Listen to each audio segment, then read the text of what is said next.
E aí você entrou em alguns pontos importantes, que é a descentralização, né? E de fato, quando a gente olha o direito ou qualquer iniciativa de criar governança, geralmente a centralização é a boa prática, digamos assim, para facilitar essa gestão da coisa. E aí, a gente está falando de blockchain, de NFT, enfim, uma série de iniciativas que a gente pode chamar de rebeldes, de certa forma, porque... Que nasceram assim? Nasceram assim.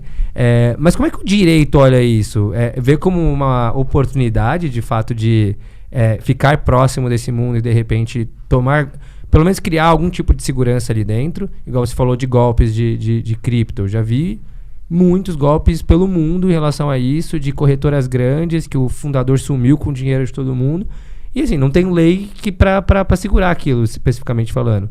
Então, como é que o direito vê isso? Algo que é inalcançável ou algo que dá para negociar com a comunidade ali, tentar ser um intermediador? Como é que é visto isso? Bom, aqui envolve alguns fatos que é quase bola de cristal, né? Mas o que eu diria que é tendência, tá? Primeiro que, para circular nesse meio, a gente está falando de relações contratuais. Uhum. Então, se eu estou falando de blockchain, estou falando de uma relação contratual. Fato. Se eu estou entrando dentro de uma rede, eu tenho que conhecer a regra do jogo. Então, esse é um primeiro ponto que as pessoas estão se jogando sem conhecer a regra do jogo. Então, vamos entender qual é a regra do jogo, saber onde estão meus riscos, volta ao ponto dos riscos, né? E saber onde eu posso andar, né? Então, é um ponto. Quase todas essas relações, sejam elas comerciais ou, querendo ou não, o conceito consumidor vem do século XX para cá, né, basicamente, não tinham muita intervenção estatal. Você pegar as primeiras navegações, Companhia das Índias e tudo mais, era uma relação privada. Você não tinha uma intervenção estatal. Tá. A origem dos bancos é essa também. Eu não tinha uma pessoa de confiança, vamos supor, eu não te conheço. Eu estou te vendendo um produto e você precisa me pagar. Você depositaria teu dinheiro num terceiro de confiança, que quando você recebesse esse produto, o dinheiro viria para mim. Certo? A blockchain, ela pula essa etapa. Porque eu tenho certeza que uma vez você recebendo o produto, eu recebo o valor. Então eu tiro o terceiro de confiança do meio e faço uma relação ponto a ponto. O terceiro vira rede, né? Distribuída. E posso eventualmente usar um terceiro para rede se for necessário, né? Quando eu pego essas operações lá atrás, elas eram puramente privadas. Quando o Estado começa a intervir? Quando isso incomoda sobre a ótica financeira e, querendo ou não, você tinha um conceito ainda de territorialidade, porque eu tinha o deslocamento físico, o pagamento físico, né? Trazendo para hoje, para a tecnologia, você não tem mais deslocamento físico necessariamente, para muita coisa. Hoje os nômades digitais, eu posso estar trabalhando de qualquer canto do mundo. Vamos pegar antes da pandemia, estamos falando de 2 anos. Não tinha o conceito de nômade digital ou era muito raro. Uhum. E mesmo que eu tivesse, eu tinha um problema danado para pagamento, né? Hoje, a pessoa pode estar trabalhando em qualquer canto do mundo, eu posso estar pagando em cripto, não preciso fazer câmbio, a pessoa não precisa ter visto de trabalho. Veja como mudou o mundo em 2 anos. Sim. De pandemia sobre a ótica de prestação de serviço. E o mundo cada vez mais é serviço e menos produto, né? Pelo efeito uberização e tudo mais. Uhum. Né?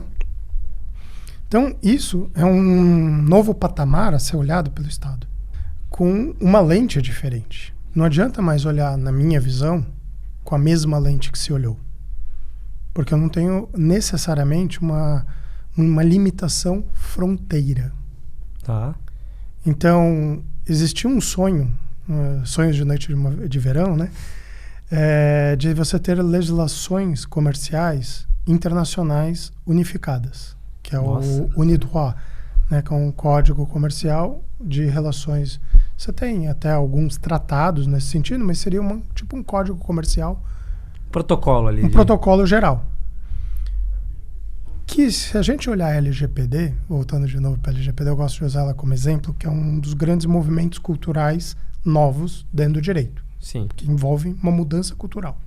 O que antes era Big Data, agora Less Data, né? Ela vem de um movimento internacional. Então, se eu pego a LGPD, ela é muito semelhante à GDPR, que é muito semelhante ao UK Act, que é muito semelhante à legislação da Califórnia, e por aí vai. Então você tem uma certa uniformização de um protocolo. Então, ou os países, é a minha leitura, porque eu posso estar equivocado, né?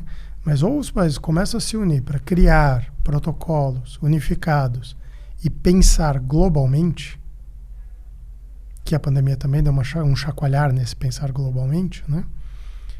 Ou eles vão continuar tentando pensar para dentro de casa, dentro do seu próprio território, intramuros. Só que o mundo não é mais intramuros. E o efeito pandemia acabou de vez com esses muros. Trouxe muralhas para uma certa proteção, porque todo mundo se viu do dia para a noite dependente demais de outro país, mas ao mesmo tempo viu-se que não tem como trazer toda a produção de volta. Se eu quiser trazer toda a produção, sei lá, de volta para o Brasil, ou que os Estados Unidos tentou em relação à Apple, levar toda a produção de volta da Apple para lá. Não tem. Não tem material, não tem matéria-prima, não tem fábrica, não tem mão de obra. Faz sentido. Tem uma dependência que já acontece, né? É uma dependência quase que inevitável. Talvez vai se conseguir diminuir em alguns pontos. Mas outros pontos, por exemplo, serviço, porque ali a gente está falando de físico, analógico. Mas se eu estou falando de serviço e que pode ser digital, eu tenho fronteira? Eu diria, a gente está no meio de um salto, pegando aquele artigo da Google de 19, a supremacia quântica, né? A gente está no meio de um salto quântico, com a computação quântica e tudo mais junto. Que para onde a gente vai? Né? É muito equivalente ao momento em que a gente sai da primeira revolução industrial para a segunda. Que entra energia elétrica no jogo.